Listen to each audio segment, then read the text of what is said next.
We got a new eyedropper, and it is giant, and it works. Hey everyone, I'm Clayton, and this is Design, Build, Make. So I've been using Photoshop more recently. All the time I use the little eyedropper tool. It's the one that lets you click on a piece of the picture, and whatever color is there is then put into your color palette so you can use it. And I started thinking that it'd be really cool to have one of these in real life, so you could just walk up to a real item and grab the color and use it on your computer. Ends up, somebody else had this idea. There was a Kickstarter a couple years ago where somebody else made this, and it got fully funded and everything, but it was like $200 for the thing. Plus, the device that was on Kickstarter is pretty nondescript. It's just a black little blob. And I'd like to actually make it look like the eyedropper from Photoshop. All right, so let's see what we got to make this thing.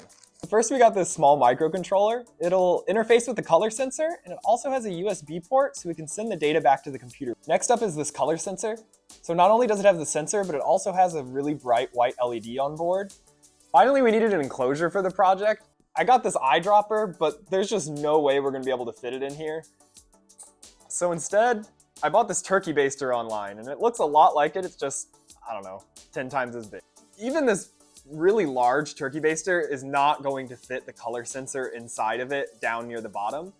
So what I went with is one of these stainless steel ones, and my hope is that since it's dark inside and there's that white LED, that the color from the tip will reflect all the way up to the top here, and we'll be able to keep the electronics up in the top. So most of my builds end up taking way longer than I expect, but I think this one is not that hard. I think I can get it done in like 30 minutes to an hour. Okay, so we got the code running, and the color sensor works pretty well when I hold it right up to whatever I want to test. The problem is I wanted to put it in this turkey baster, and it only fits at the top. I was hoping that the color would reflect all the way up since it's stainless steel and kind of mirror finish. That was a little overly hopeful. Right now, that's not working at all. Nora has the idea of getting rid of all the complexity and just making the turkey baster even larger.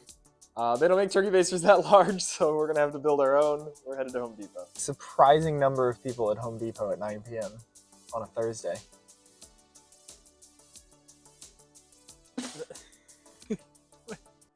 I think that one will look this.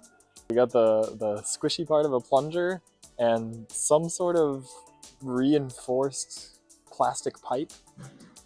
It looks quite a bit like an eyedropper so far. After we finished up at Home Depot, we came back home and got to assembly. It's an eyedropper for like a Cyclops or something. And down here is plenty big enough for my color sensor. We're just gonna simplify the problem and have everything down here in the tip and a long wire that comes out.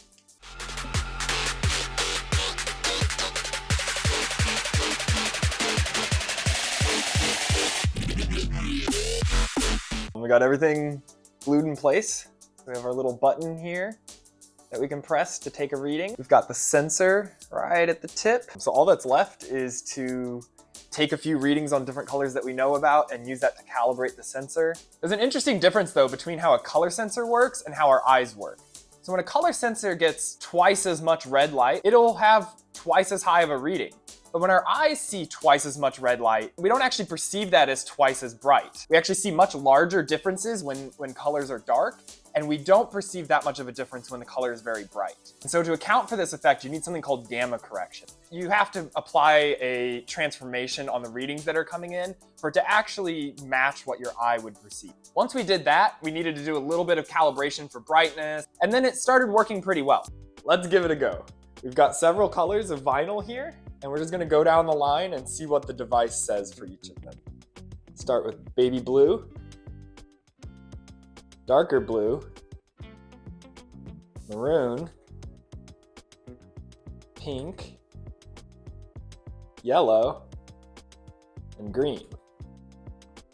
Yeah, look at that, it works! Okay, what color is Sadie? Sadie is black! Who knew? Fuzzy cat blue. Yeah! Purple. Got it. And green. One more surprise reading. Sadie's still black. We've all been there. You're trying to match the color of a real-world object on your computer, and you just can't quite get it right. Taking a picture with your camera and uploading it to the computer is clumsy and accident prone. Don't you wish there was a real-life color picker just like in Photoshop? Well, wish no more. With the Jumbo Picker, you can just point and grab any color. The Jumbo Picker is easy to carry, so you always have it at the ready. And when you're done, it stores compactly anywhere in your house. For the low price of a like and subscribe, the Jumbo Picker can be yours. Order now while supplies last.